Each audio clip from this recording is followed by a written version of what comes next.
So a very good afternoon to all of you here. I bring greetings to you from Department of Geriatrics, Shri Patil Medical College Hospital and Research Center, Vijayapura, BLDE deemed university. And I welcome our esteemed guest for today's webinar, Mr. William Yeates. I thank you so much for accepting our invitation, sir. And I also welcome the office bearers of Geriatrics Society of India, Association of Physicians of India, Karnataka chapter, Vijayapura branch, and Indian College of Physicians, Karnataka chapter, and all the delegates who have joined for this webinar. It's a privilege to have Mr. William Yeates, and for all of us that we are going to learn regarding dementia from a person living with dementia. So probably this will be the momentous moment where we have an opportunity to learn from a person living with dementia. Sir has truly been inspiring. He is doing a lot of awareness talks. He is advocacy for better living for the people living with dementia. And also he is fighting towards removing the stigma associated with dementia that is very common in the developing country like ours.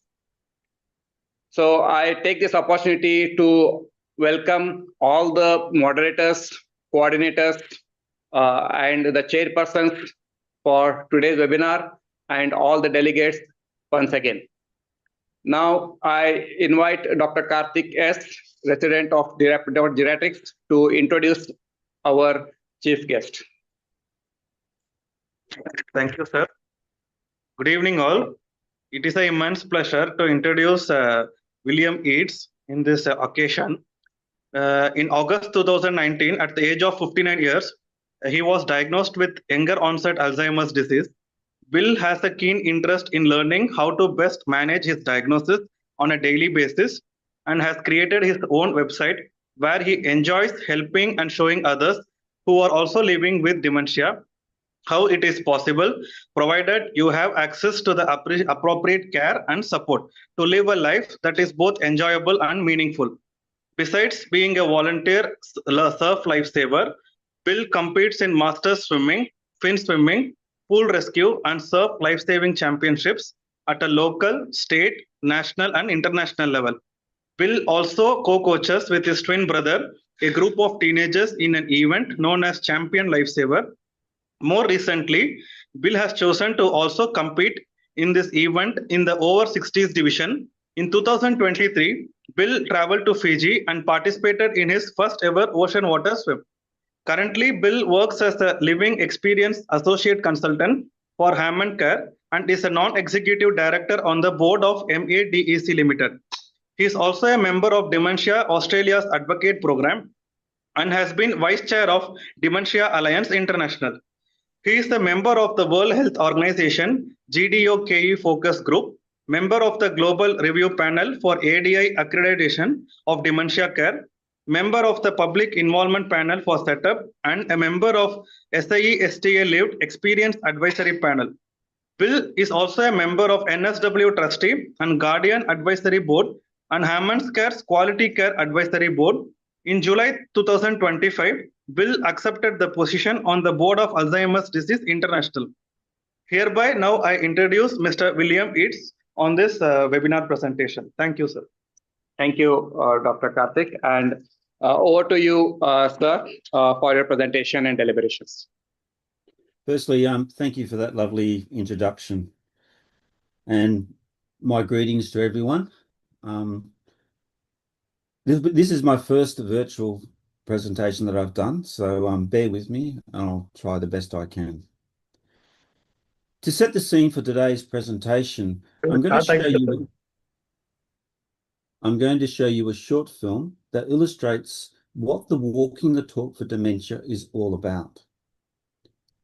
Over 4 days, a group of 85 people from all parts of the world, including 12 people living with dementia, walked through the final stages of the historic El Camino de Santiago pilgrimage in Spain. For me, this was no ordinary event. As complete strangers, we walked to connect with each other. We walked to learn from each other. And we walked to imagine what a different future would look like for people living with dementia. In this walk, no one wore name tags. It didn't matter where you came from or your position you held in society. It was just people walking and talking alongside each other in one community. Walking the talk for dementia has been miraculous. It's been a gift. It's been the building of a new family of friends, connectedness. It's been so much more than anything I could have ever expected. It is kind of hard to explain what it is about because it has so many different perspectives. It is about sharing with others. It is about opening your mind. It is about being humble. It is about growing up, but growing up together.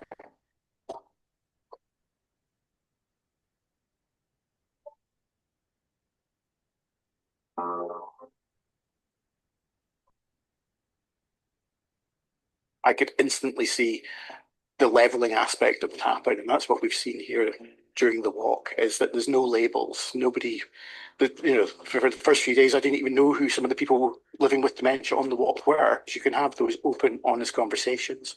You can really get to know people as individuals. And to end up with 2 days of discourse at the end of it, I think has just been incredible.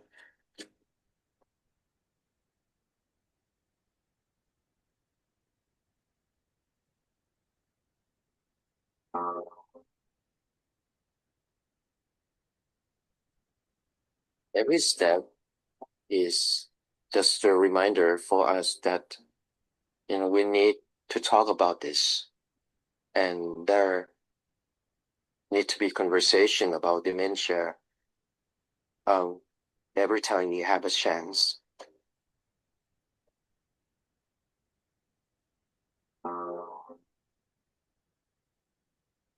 And my daughter and I just had a terrific time. The symposium was great because she gets to really hear from experts from around the world. And then you hear from people like me living with dementia. And it lets people know that there's so much that we still have to offer, that we can do. We're productive. And I must say that giving us that platform to do what we did was just amazing.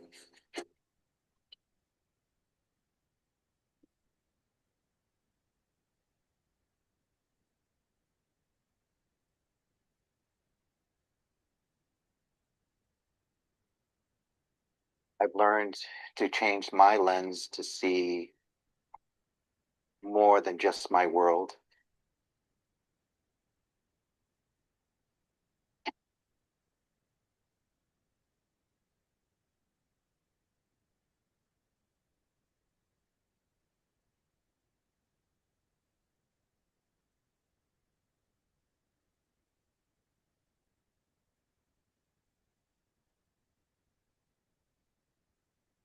Traveled this path for 4 days. We convened for 2 more. But we are bound together now forever. And I want to thank everyone that brought us here to convene, because you've made a difference in us that will now make a difference in the world.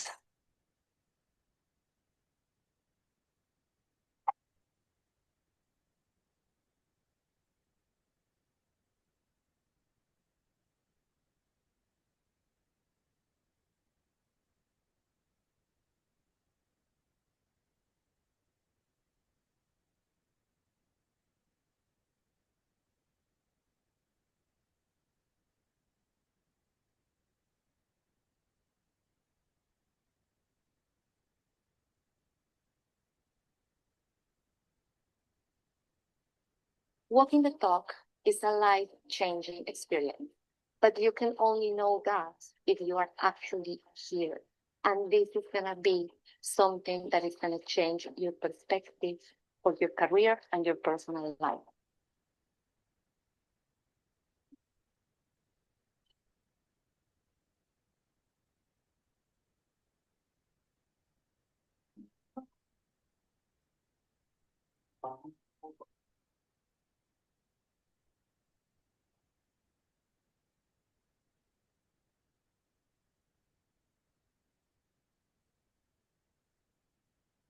That worked?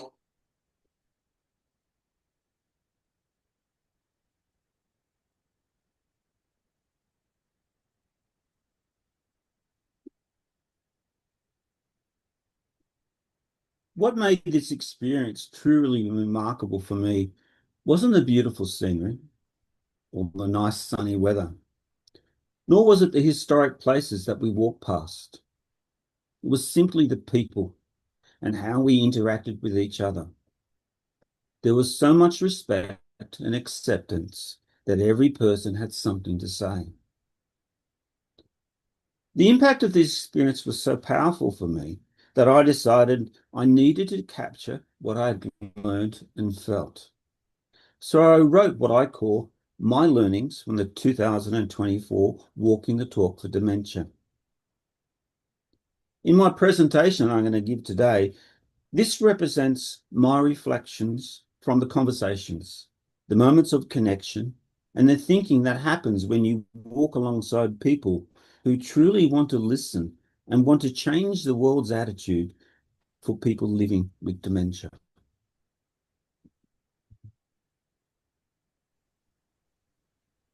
The first 5 learnings reflect what I want, not just to survive with a diagnosis of dementia, but to live a life that I can enjoy and has purpose for me. I would hope that people don't see these requests as being unreasonable, as I believe they reflect that everyone in the world wants, regardless of whether they're living with dementia or not. Yet, for so many people living with dementia, they remain out of reach. In my first learning, staying connected and engaged with the world around me isn't just about passing time. Whether it's having coffee with friends, watching a game of rugby, speaking at a conference, or having dinner with family and friends. These are moments that give me a strong sense of who I am and remind me that I'm still part of the world around me. Where dementia has changed how I move through life, it hasn't taken away my ability to be present, to notice the world around me, to share moments with family and friends, to laugh, and to contribute to society in a meaningful way. When I attended the 2024 Walking the Talk for Dementia initiative, I felt and lived something I've never experienced before. Everyone was valued. Nobody looked at me with pity or questioned my worth. I wasn't seen as a person living with dementia.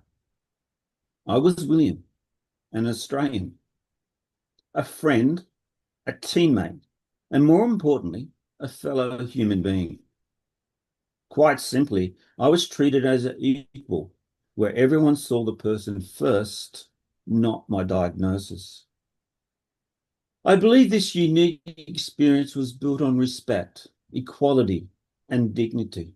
It served as a reminder that inclusion is never optional. It's a fundamental human right. When a community chooses to see the person, not the diagnosis, everything changes. You can walk without fear of judgment, ask for help without shame, and live with dignity in a place that truly embraces people living with dementia.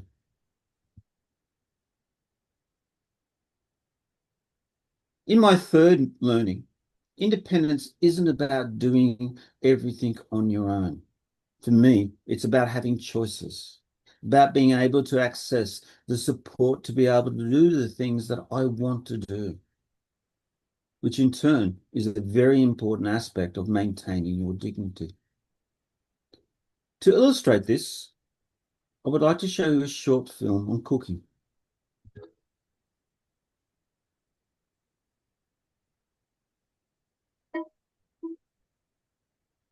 When I was first diagnosed with dementia, I worried about losing my independence, especially around everyday tasks like cooking. Preparing a meal is such a normal part of life, but it carries so much meaning. It's about having a choice, staying connected to your daily routine, and keeping a sense of identity and purpose. I've learned that with planning and support, I can still enjoy making my own meals, safely, confidently, and in my own way. Cooking even just a few times a week gives me structure, focus, and pride in what I'm doing.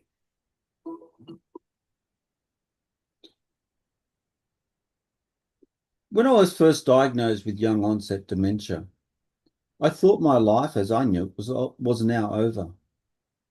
But with access to the right care and support, I've discovered a new chapter in my life.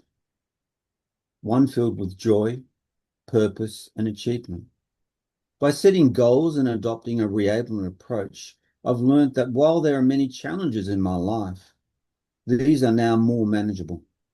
Hi, I'm Dan. I'm a physiotherapist in Sydney. I run a small business focusing on home visit physiotherapy and community-based services. So I've been working with Bill now for 3 years, focusing on his NDIS goals and his community engagement and keeping him active in the community. And with that comes with physical challenges. So Bill recently has reached out wanting to return to running. And so we've formulated a plan to get him back into running. So with Bill's diagnosis of early onset Alzheimer's, he has a decrease in his balance, his coordination. He also has some old musculoskeletal injuries that we need to address. And we formulated an exercise program focusing on those impairments and getting him stronger, more balanced, better coordination, which then has progressed into a return to running program. I've noticed huge improvement in Bill's functional abilities, but also his confidence with his daily tasks, and also his progression with running is noticeable. He's run 5Ks only in the last couple of weeks. In the next video, I often refer to to what I call a neurocognitive training program. And this is something I've been doing now for over 3 years. And what you're seeing now is the first stage of it. It was probably about 2 years ago. And in that first stage, I was looking at balance, coordination, and reflex actions. So a lot of the exercises that I was doing was purely based along that. In the second stage, it was about strength, flexibility, and endurance. And it's for that, by doing that for nearly 3 years, I now can start to run again. These things don't happen overnight with a diagnosis of Alzheimer's. It's something you really got to be committed to it. You've got to be able to use allied health professionals to the best of your ability, but you just got to keep going. Got to keep going at it. I wish in some ways I had a video when I first started. It wasn't a pretty sight, but I got there.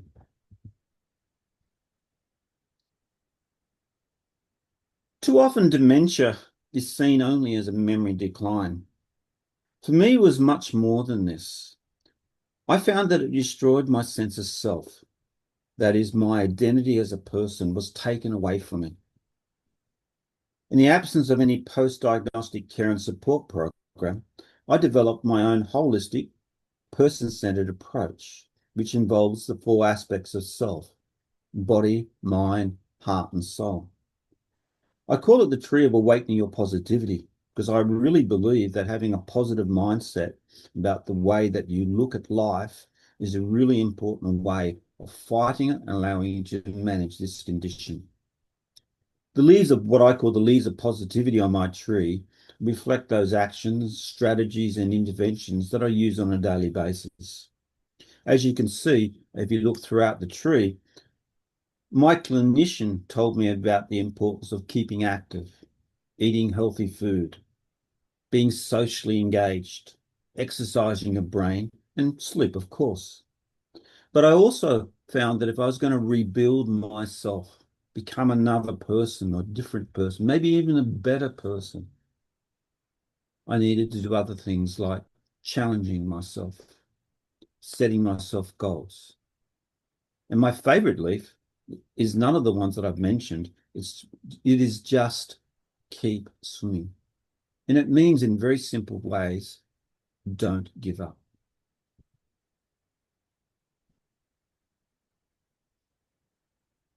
All right, they're my first 5 learnings. In the next 5, I want to broaden the conversation by now focusing on how people living with dementia can live a more enjoyable and meaningful life.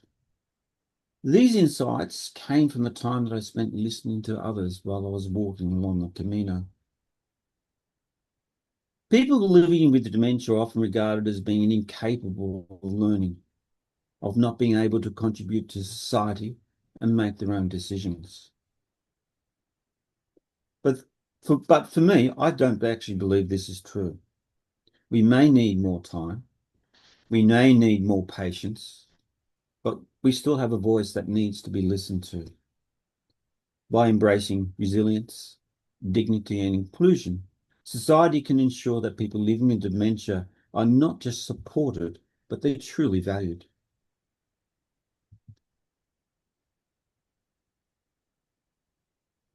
There is no denying that dementia has made a lot of things harder for me. Learning something brand new can take longer, and at times frustration is quite real. But that doesn't mean my growth has stopped. Far from it. I've come to understand that growth isn't just about learning facts or mastering new skills. It's about deepening my awareness of myself and those around me. It's about becoming more patient, more grateful, and more present in the moment. And it's about forming stronger connections with others and finding meaning in the everyday moments that make up my life.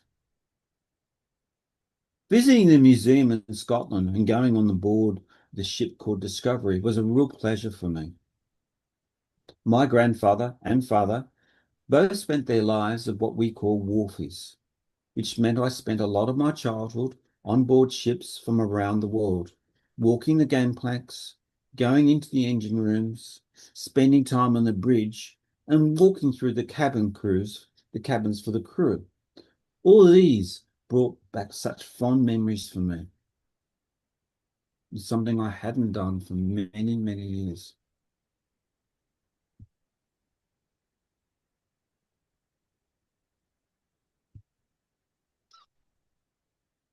An ex-student of mine, I reached out to, told me, said, Bill, said, in my life, in my family, I teach my kids just speak swimming. And I asked exactly the same question. I said, what do you mean by that? He said, it's about resilience. It's about not giving up. When you try to do things in your life, sure, there'll be obstacles, there'll be barriers, and that's quite okay. But what you need to do is just keep going. If you set yourself a goal, just keep going with it. And I think with a diagnosis of dementia, there are so many obstacles. There's so many challenges that you have on a daily basis. And I find when I think about that motto, just keep swimming, that's where I draw strength from. I may change my goals if I've overstretched myself, but I won't give up. And as I was saying before, the just keep swimming is probably my most important leaf on my tree that I do every day. And to show that is that there was a period of my time I used to be a volunteer surf lifesaver. Dementia changed that. But something in me wanted to return to this. And I set it myself as a goal. And this next film was just about that. I used to be a keen surf lifesaver, but my dementia affected my ability to swim and surf. Rather than give up on my goal of returning to surf lifesaving, I joined a swim squad. and I got assistance from a team of healthcare professionals, a psychologist, exercise physiotherapist, a dietitian, and an occupational therapist. With their help and the support and encouragement I received from my swim buddies, I learned how to swim again. We're up to learning 8. Too often when people hear the word dementia, it becomes the first and sometimes the only thing they see. But dementia is only one part of my life. It hasn't erased the person I've always been. Recently, I had lunch with 2 old friends I hadn't seen for over 15 years. Julie was on the board with me, and we travelled throughout China interviewing parents and new students. Bill and I first met, I did some calculations about 20 years ago, because both our sons went to St. Augustine's College at Brookvale, and Bill came in at that stage as the new vice principal. But look, he was always, I think it's a straight talker. He's a real straight talk guy. Yeah. Very easy to relate to. Very likeable. I mean, he was always happy to have a chat. Yeah. And, from the board meetings that I used to hear about, he was very active. I think he had his views on how things were done, as is appropriate for the deputy. Mm.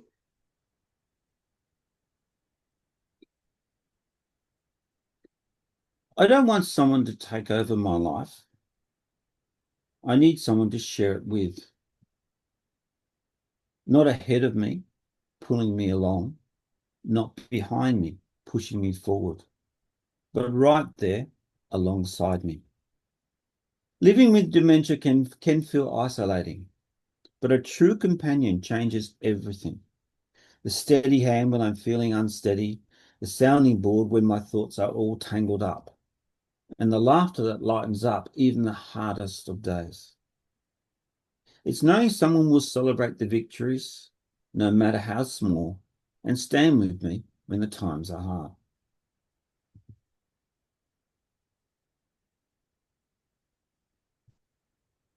Having dementia doesn't mean I've lost my voice or my right to decide what matters in my life.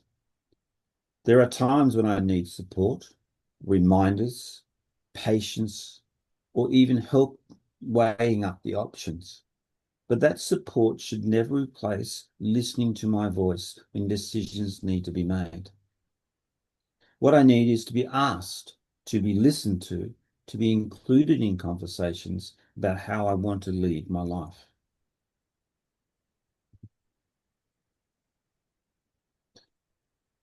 In the last 5 learnings, this is my wish for the world. The final group of learnings looks at how society views and reacts to dementia. We need to stop thinking of dementia as just a cognitive decline. It is much more than that, as it also touches your identity, that is your concept of self, and it impacts on your loved ones. When raising awareness is important, we need to make sure that our words are translated into actions. That is why I'm calling on leaders to act now. Dementia action plans and frameworks must be created, implemented, and funded appropriately. Research is vital in terms of moving forward, not just in the diagnosis and treatment of dementia, but also in the provision of better care and support. Only then can we create a world where people living with dementia can live with dignity and hope for a better future.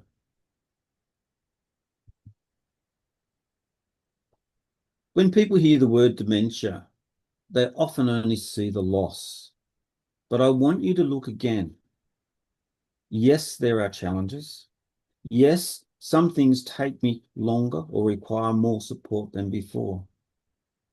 But dementia doesn't erase who I am or the abilities, passions, and experiences that have still shaped my life.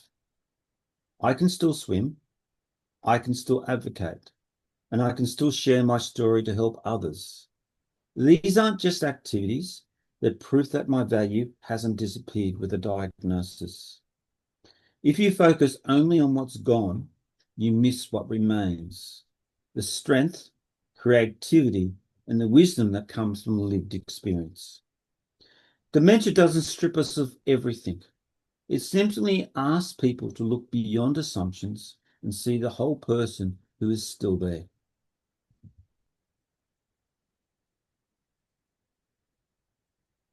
When I was told I had young onset dementia, I knew my life would change, but I didn't realise how deeply it would affect my wife, my children, and my friends.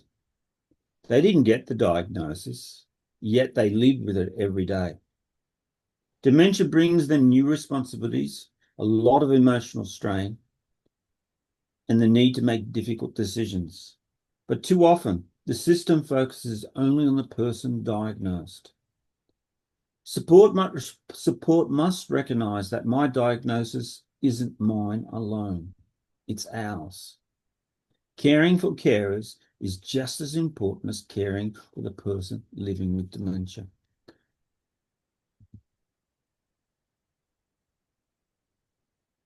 The hardest part of dementia isn't always the memory loss. It's the feeling of being forgotten and not being seen or heard. Too often people stop talking to you directly. They make decisions for you instead of with you. And in those moments, you feel reduced to nothing more than a person with dementia. Losing abilities is one thing, but losing your identity in the eyes of others is something far more painful.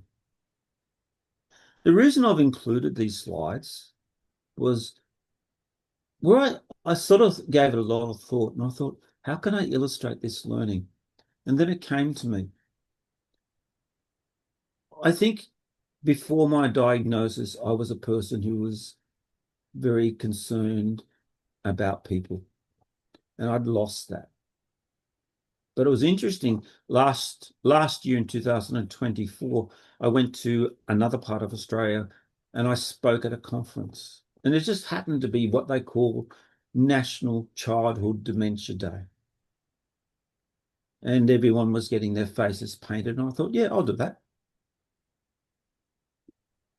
1 year later, I was so moved by this that I decided I would bring it to my place of work.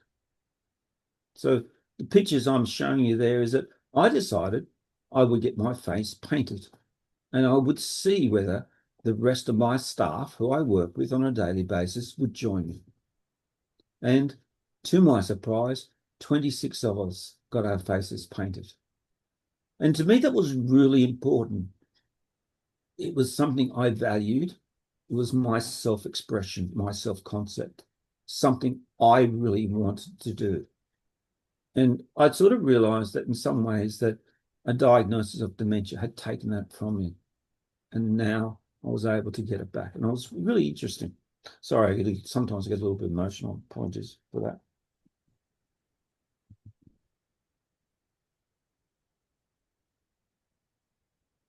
In the second last learning, living with dementia has taught me how precious time really is.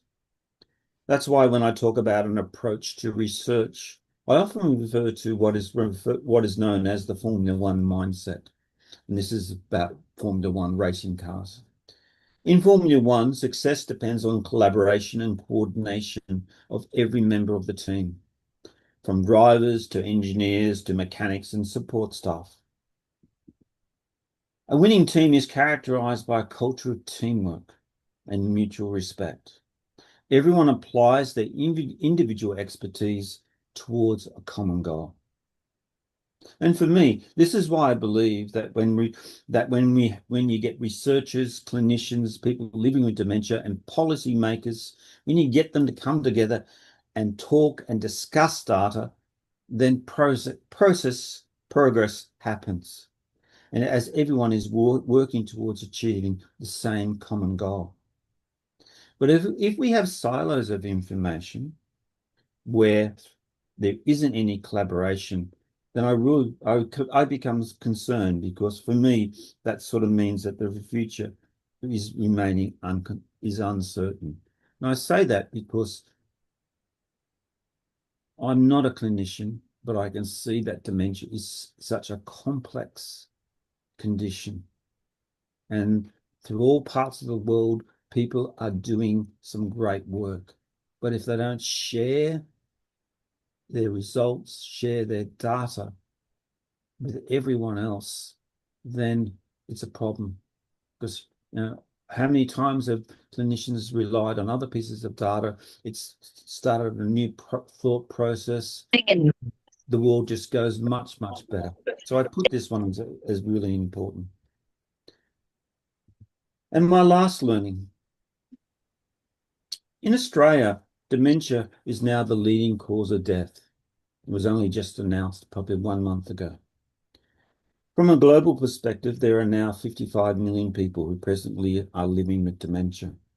I think we all know, but by 2050, it's predicted this figure will rise to 139 million, which is an increase by 2.5-fold, which is like 250%. And that's massive. So for me, there is no doubt that dementia is a global challenge that can be no longer ignored. World leaders must understand that action plans and frameworks are not enough if they sit on shelves gathering dust. They need to be implemented, funded, and measured in real outcomes. Prioritising dementia today means investing in care, research, and support that protects the dignity of families everywhere. For me, every delay isn't just a statistic, it's a life that is impacted by dementia. I hope that you've enjoyed my presentation. And I must admit, as I sort of said before, my involvement in walking the talk with dementia came to me as a complete surprise. I didn't expect it. It took me about 3 months to process the impact of this. And finally, I eventually got to write my learnings. And it was because I couldn't grasp exactly what I had heard and what I'd seen. And it was the first time, I think in the 6 years that I've been diagnosed, I actually felt comfortable. And dare I say, I actually felt alive. In conclusion, where I've shared these learnings on LinkedIn and spoken at conferences around the world on this topic, my hope is simple. That these learnings help shape a world where people living with dementia are seen, heard, and supported to live a more enjoyable and meaningful life. Thank you. Excellent, sir. That was a very, very insightful 15 learnings that a clinician and a caregiver must know when we are talking about dementia and dementia care. Thank you so much, sir. And I now invite our chairpersons, Dr. O.P. Sharma, sir, and Dr. Sagat, sir, to give their comments. Over to you, Sharma, sir. I would like to thank you, Anand, for giving us an opportunity to meet a person online, a very, very positive person, Bill. Bill, I enjoyed listening your talk from beginning to end, and certain things really impressed me. What you talked was once said by the great British Prime Minister, Winston Churchill, don't give up, don't give up, don't give up. That's what you quoted. What you said is that walk alongside me, not in front, not in back. What you said about collaboration, the same 3 things we also believe in India whenever we are treating with a patient suffering from dementia. What you said is very correct on clinical grounds, that treat a person, not the diagnosis. Well, we fully agree with you that if you have positive thoughts, if you strive to keep up your activities of daily living, if you are able to live without support, if you maintain a small social group and very well plan your finances, whatever be the diagnosis, one can lead a very, very normal and purposeful life with dignity. Well, I am impressed, and I'm sure our youngest professor of geriatrics in the country, Anand Ambali, who has adopted a village, and he goes and sits with those people suffering with dementia. He makes them talk to each other. He makes them to act with each other, and he makes them to live like normal persons. I think these 15 points are like testaments which are to be followed for a normal, purposeful life, a life with dignity, whatever be the diagnosis. Thank you, Bill, for a wonderful talk. We have enjoyed listening to your experience. Thank you very much. God bless you. Okay. Thank you, Anand. Thank you for your understanding, your wisdom. I've really appreciated hearing your side of it, and it's, to me, is very touching to hear this, because it is, in some ways, even where I come from, Australia, is different thinking. But I, as a person who looked after my own father before he died of dementia too, I've sort of seen both sides. And from my perspective, mindset, and sure, you know, there are days where I don't have good days. I have no doubt that's true. But to me, what pulls me through is having a mindset and knowing that I'm trying to beat this condition. Bill, I would like to invite you to Delhi, not for a talk, not for a clinical meeting, but for having a drink with me. I would love to. Do you know something? I've never been to India. My wife has. She tells me about it all the time. And I thought, you know, one day, maybe. Yes, sir. We'll definitely have you in India. Please do come with your wife, and you'll be my guest in Delhi. And the time you spend in Delhi, you will be my guest, and we'll look after you as a friend. Thank you. I would love to take that up. Thank you. Thank you, sir. Dr. Sagarat, sir, for your comments on this. Yeah, thank you, Dr. Ramli, for this wonderful, the webinar done by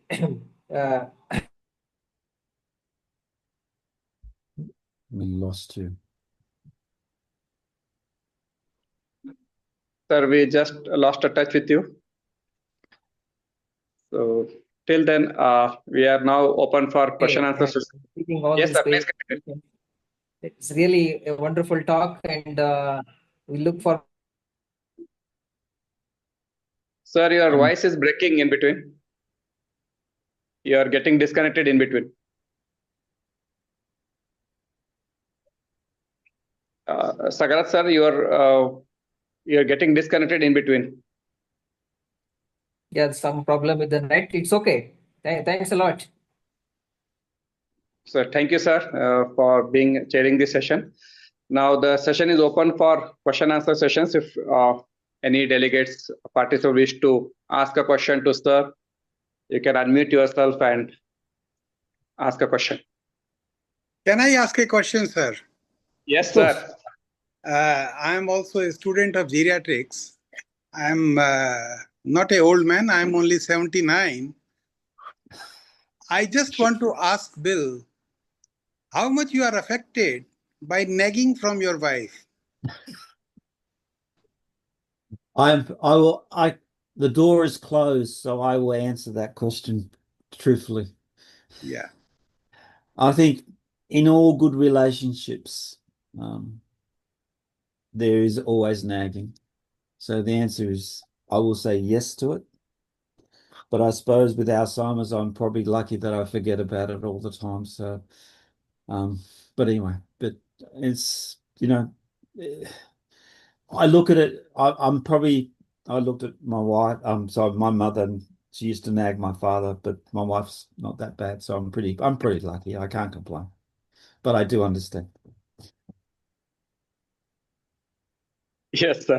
So I think sometimes we need to forget or ignore, and that is what I learned from Sharma sir also. Any questions? William, sir, you were on the drug trial for Expro for 1595. Yes. How is it doing? Are you having any side effects, or are you feeling comfortable with that? Yeah, I'm happy to probably just give a bit more detail because the audience is there. I have an identical twin brother who shows no signs of Alzheimer's at all. I'm APO4, APO3. And when I looked at the trigger, well, both of us actually looked at the trigger for this, we believed it was probably stress.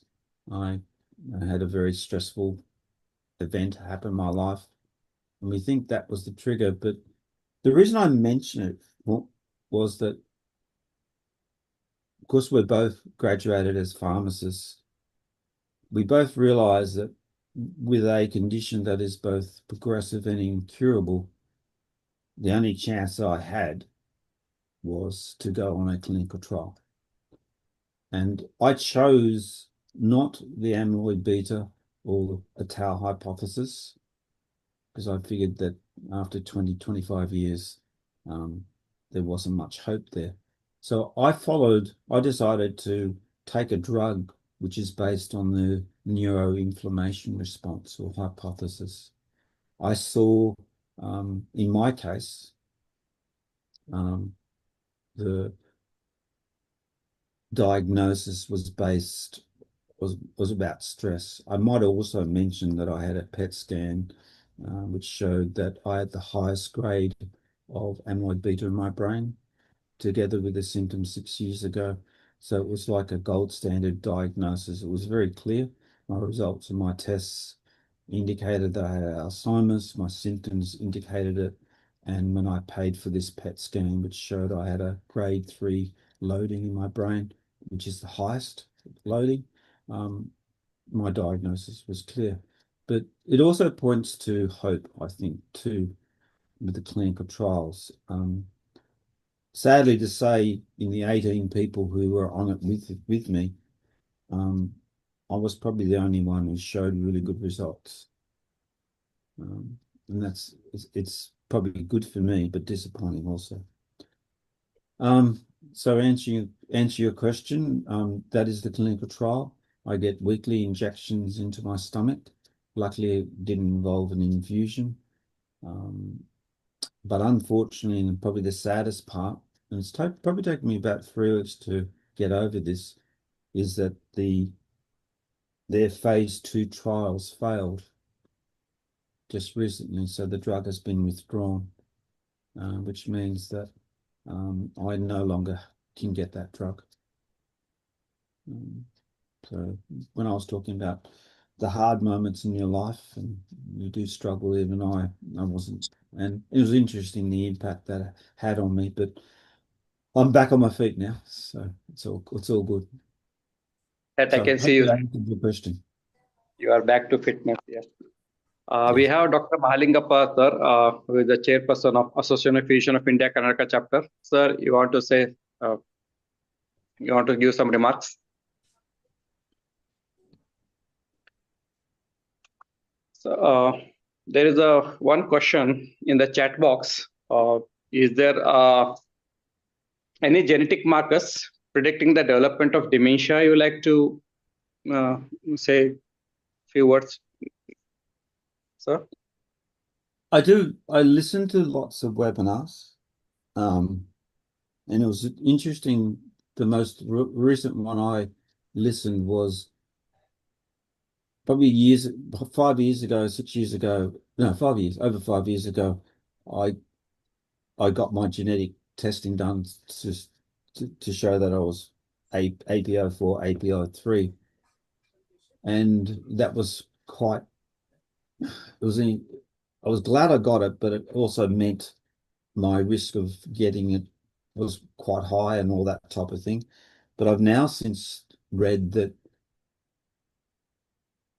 just because you have a genetic disposition to it doesn't necessarily mean that you will get Alzheimer's. And I'm sorry, I'm no clinician, but you asked the question and I had read about it. and they were talking more about triggers as being the most important. And then they were talking about just what you can do to reduce the risk and how important physical exercise is and eating healthy and a whole range of factors, which they talk about in Lancet. So, yeah, so it's an interesting one. I've sort of maybe misunderstood it. I don't know, but probably explains why Peter, who's my twin brother, hasn't got it, which is thankfully is the case, whereas Exactly. I do. Yeah. Yes. One delegate wants to know, does cognitive behavioral therapy helped you, and did you take any cognitive behavioral therapy trials? Yeah, I do a lot of work for research. I strongly believe in it. So I'm always putting my hand up to be involved, either a co-design or actually doing involvement. So I very much believe in cognitive therapy. I really do, actually, and it can take any form. I know the ones that I was sort of doing was more structured, but for a lot of people living with dementia, I just sort of tell them to do lots and lots of different things, like crosswords, do puzzles, make jigsaw, do anything that you can do to exercise your brain. If you have the luxury of CBT, that's fine. But most people don't. But there is so much you can do just with a little bit of imagination. But I am a strong believer.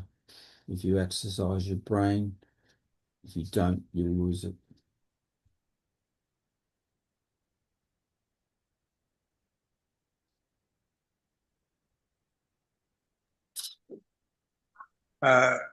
Professor Ambali?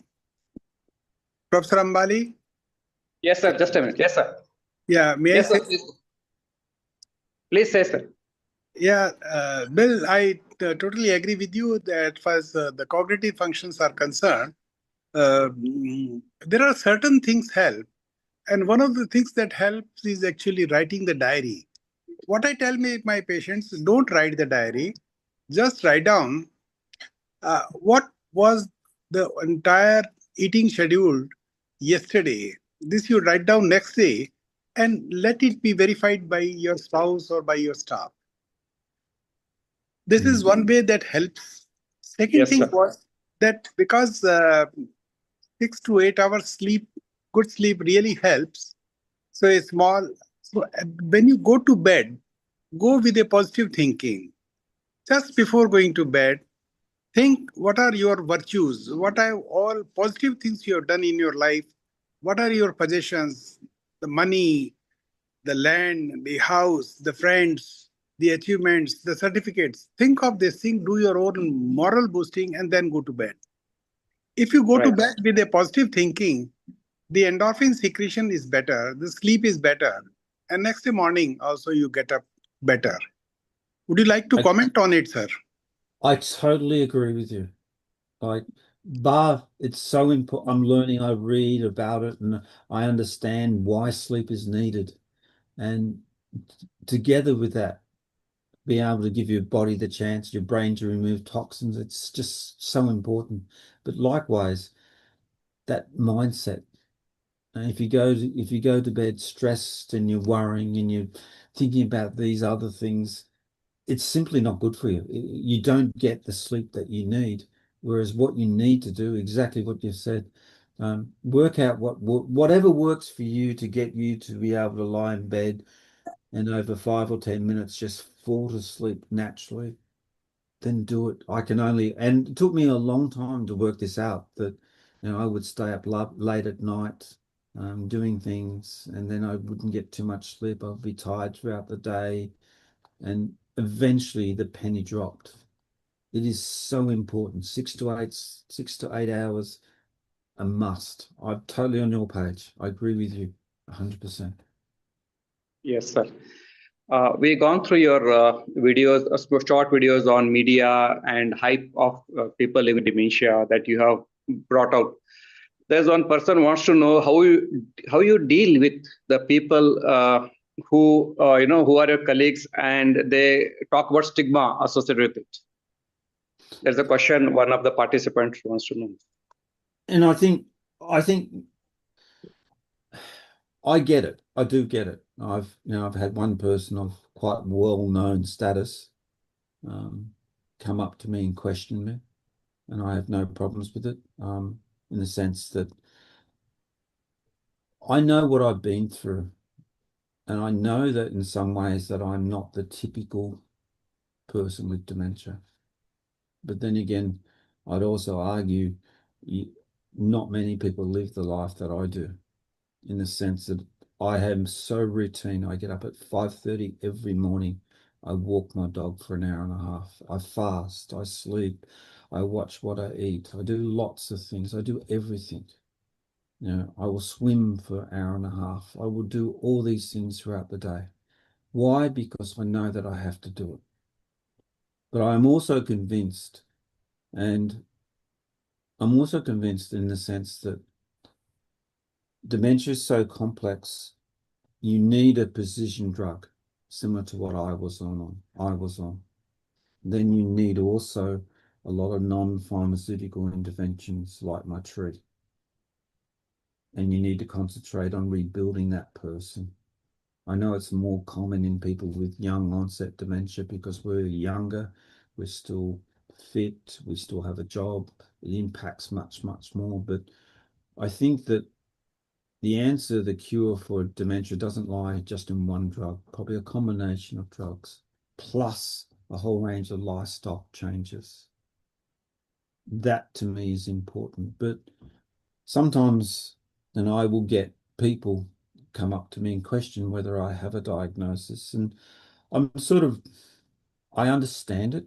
I can see why they want to know. And all I can simply say that I probably had 4 geriatricians diagnose me. How I present now is different to how I presented 6 years ago when I got my diagnosis. And I look at it as a ray of hope. And there's very little rays of hope out there for people living with dementia. But I think it's so important for me to rise above that and simply say the message that I can say to people is that you've got to keep swimming. You just got to keep going. You've got to listen to the clinicians, got to listen to the people telling you what you can do and make sure you do it. Right, So sir. the stigma, I'll fight. Yeah, I've had one person come up and really give it to me, and that's quite okay. I gave it back to him. I don't care. But I believe in what I'm doing, so that's probably the most important thing. That's a strong message you are giving, sir, that we as even clinicians and responsible persons of society, we should avoid this approach of, stigmatic approach towards the people with dementia. Know the person, that exactly what you told. And I endorse the sayings of Dr. O.P. Sharma, sir. What learnings you mentioned of 15, these will be mentioned as a testament for care of dementia. Today itself, I'll make the poster of these 15 learnings as a testament, 15 testaments, and will be posted on Geriatrics OPD, so that all the learners and the people living with dementia knows what exactly we are supposed to do and what the person living with dementia expects from us to do. So that's the very important messages you have shared, sir. So we'll just go to any other questions. Any delegates or person wants to ask, please raise your hand or unmute yourself and you can ask. Yes, sir. Sharma, sir, you're always welcome. Just one more comment before you close. Bill, I don't want you to have my image of a person who will tell the truth about people. I mean, that's something about what I talked was, asked you a question, how about the nagging from your wife? Well, wives at times help also. And I quote you an example, how a wife helped her husband who was not getting sleep. The man was not getting sleep, he was tossing in bed. His wife asked him a question, what is the problem? Why are you tossing in bed? Why don't you go to sleep? He said, look, you don't know. What is the problem? He said, I have to give the next door neighbor $500 tomorrow. Then she said, what is the problem? She said, my problem is I don't have the money. She said, only this much problem. Just relax. She put on her gown and went to the next door and pressed the bell. The man came down running. He said, "What is the problem?" "Yes, ma'am." He said, "Look, my husband owes you $500. He said, "Yes, yes, yes. He owes it and he has promised to give me the money tomorrow." He said, "I just have come here to tell you that he doesn't have money." And she turned back and came back. Told her husband, "Now he's tossing in bed, you can sleep." Yes, sir. So at times wives help Like it. also. So give them love and respect. Yes, sir. Mr. William, sir, there's one more question. Are there any precipitating factors like you can identify to avoid dementia? Like you said, there's a family history in you. Then were there any precipitating factors that you noticed that has led to dementia in you? Mine was clearly overwork, which led to a lot of stress. I was bullied and harassed by a person in charge of me to the point that it gave me a depressive episode, and I was diagnosed with depression for 5 years, but it was a misdiagnosis. What in fact had happened was was a trigger. But so to answer your question, precipitating factor for me is not remaining positive. One of the things you've got to do, despite what happens in your life, as best as you can, just like when you were talking about being positive, going to bed, make sure that you've got positive thinking. I also think it needs to extend throughout your life. To be that human being who is caring, you can say thank you, can give gratitude to people. I think there's something which is unusual, which is not tapped. I think if you are comfortable with yourself as a person, I think it's really important. If you're a person who's overeating, not exercising, you're just doing nothing, you're not engaging in socially and all those type of things, I think they're the precipitating factors you've got to really change in your life. That sort of answers your question. Yes, sir. I am saying you, when I met you, you get sometimes emotional. That is a very good sign. But how frequently you get and how you overcome these things?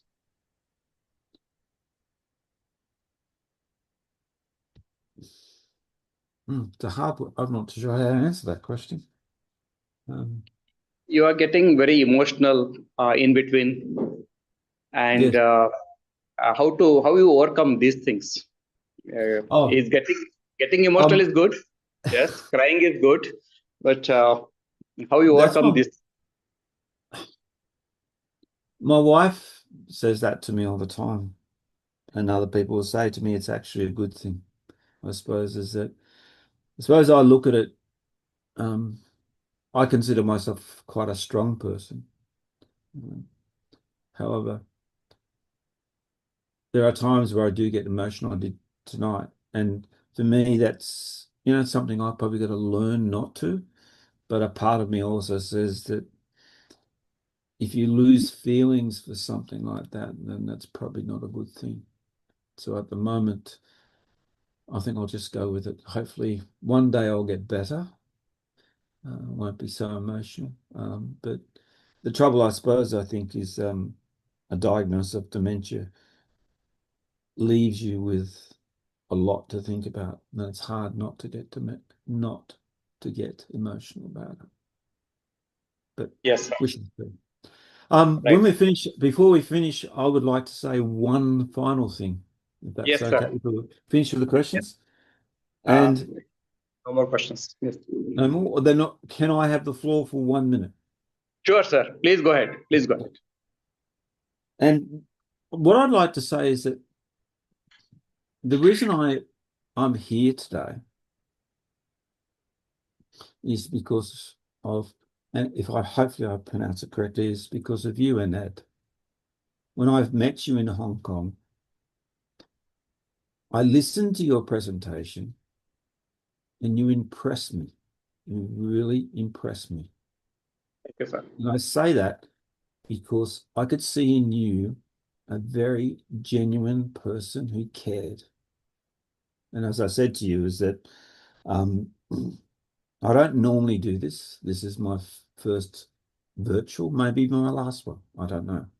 But to me, it's like the gratitude, I think, is what's important for me, is that I've got to not see my life through the lens of dementia and feel sorry for myself. I've got to be able to say thank you to other people and to see that in people and acknowledge it. So it's a part of me practicing what I preach. So it was my pleasure to accept your invitation because you impressed me. So thank you. Thank you so much, sir. Thank you for those kind words. So if there are no more questions, with permission of chair, Yeah, you can close up the session, Anand. You were thinking that I'm the only person who praises you. There are people across the seas also who praise you. But I would suggest you, instead of visiting Anand in Vijayapura, who is going to talk to you about medicine and dementia, you better come to Delhi. Then we'll behave like teenagers. I do not know how young you are. I am 79 years young. We'll enjoy together. We'll have a chat. I think we'll get on fine. It's really wonderful because it is the positivity that in the life that is helping you. And why I have visited Anand's place a number of times, only because I'm impressed by his work. Not only his medical work, but also his social work. He has adopted a village and he goes and cares for them. I'm really a fan of him. Thank you, Bill. Thank you for accepting the invitation of Professor Anand Ambali, who is the youngest professor of geriatric medicine in this big country. And we look forward to have more interactions with you. Thank you so much. Now it's for Anand to thank everybody. Over to you, Professor Anand. Thank you. Yes, sir. Thank you, sir. I now invite Dr. Harini to propose vote of thanks. Good evening, everyone. It is a great honor and privilege for me to propose a vote of thanks on this memorable occasion. Firstly, I extend my heartfelt gratitude to our resource person, Mr. William Yeates, who has enlightened us with his knowledge and living experience as a person living with young onset dementia.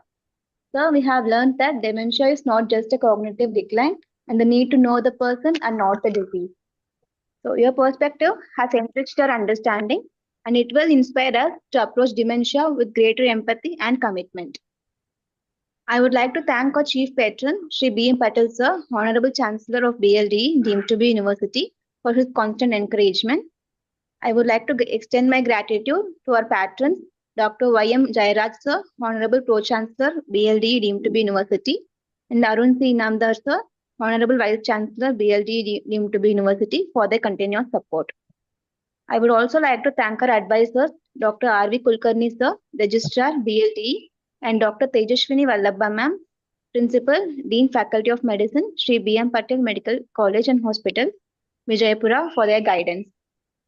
I would like to express my heartfelt gratitude to our honorable guest, Dr. Sangram Biradar sir, Governing Council Member, National API, and Dr. Ravi Kirti M sir, Governing Council Member, API. I would also like to thank Dr. O.P. Sharma sir, General Secretary, GSI, and Dr. Suresh V. Sagrat sir, Member, API International, for sharing this session and giving your valuable input, sir. And Dr. B. Mahalingappa sir, Chairperson, API Karnataka Chapter, and Dr. Atul Kulshetra sir, for President, GSI, for moderating this session. I would like to make a special mention of our coordinators, Dr. Anand P. Ambli sir, Professor HOD, Geriatrics, BLDE, Dr. Abrar ul Haq sir, Assistant Professor, Geriatrics, BLDE, Dr. Mohan Kumar sir, Honorable Secretary, API Karnataka Chapter, and Dr. S.L. Chandragagi sir, Chairman, API Vijayapura, whose dedication ensured the smooth organization of this webinar.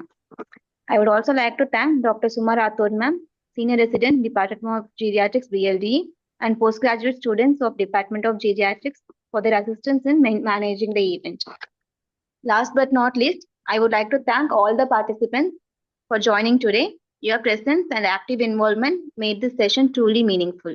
Once again, thank you all for participating. Thank you all, even the supporting staff, the IT department, and all of the colleagues. Thank you so much. Thank you, Mr. William Yeates, for being with us. We are indebted to you, and we always look forward to have you in India as well. Thank you, sir. Thank you so much. Okay, thank you. Bye-bye. God bless you. See you.